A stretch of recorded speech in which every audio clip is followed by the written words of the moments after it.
In this lesson, we still won't play with all our pieces, but rather focus on pawns, because pawn is a kind of smallest piece in chess.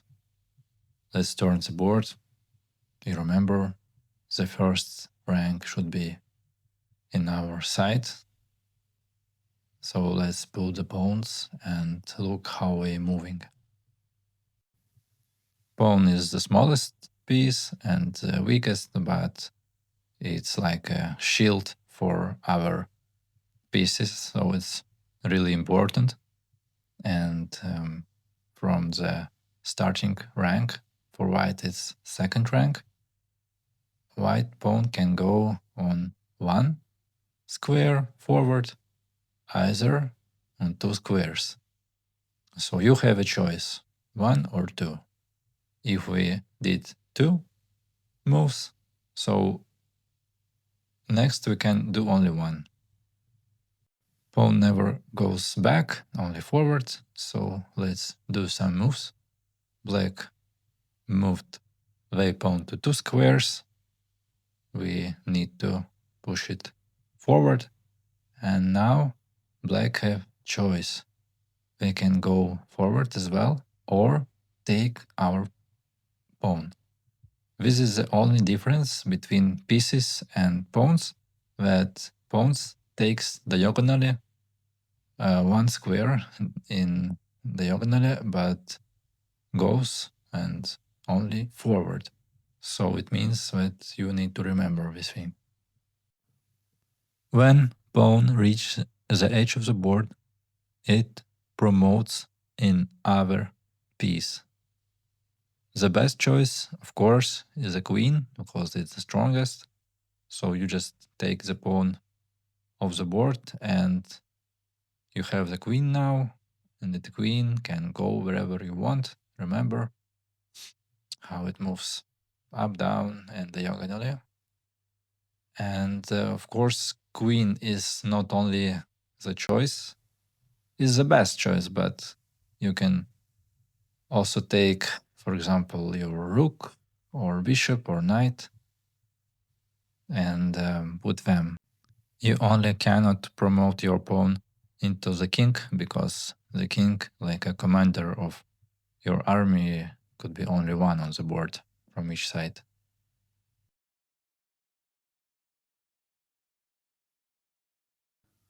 Now let's practice a little bit.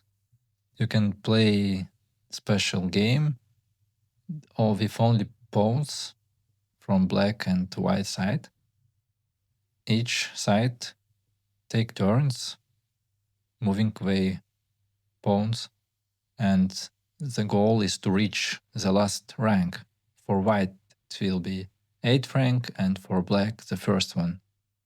So you know the rules, how moves, how captures the pawn, and now will be very special case that's only for pawns. If your opponent went with a pawn to two squares and your pawn is staying nearby, you can only in that move take the opponent's pawn. And this capture means en passant, like this.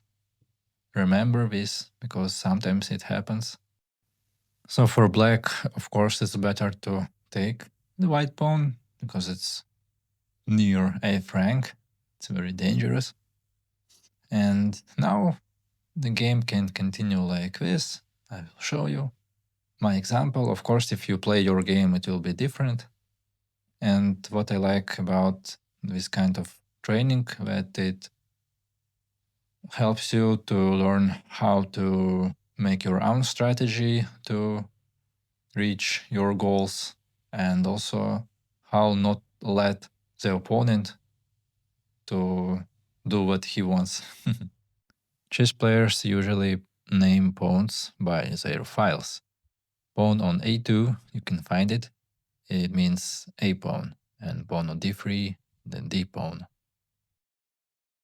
White pawns on c4 and f3 as well as black on c5 and f4 don't have any moves.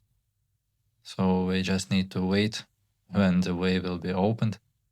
Now white tries to block the position, go their pawn to e4, and black has nice possibility. You remember the en passant already, you know?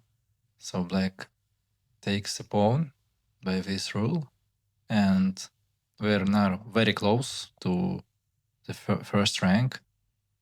White tries to go her d pawn, we give it, and now f pawn is free, trying to go, but you know, the black one is much more faster, so it wins this competition and promotes to queen. So you see, black won this game. Try to play at least 10 games with your friend on pawn game, who will first to promote into the queen, and see you on the next lesson.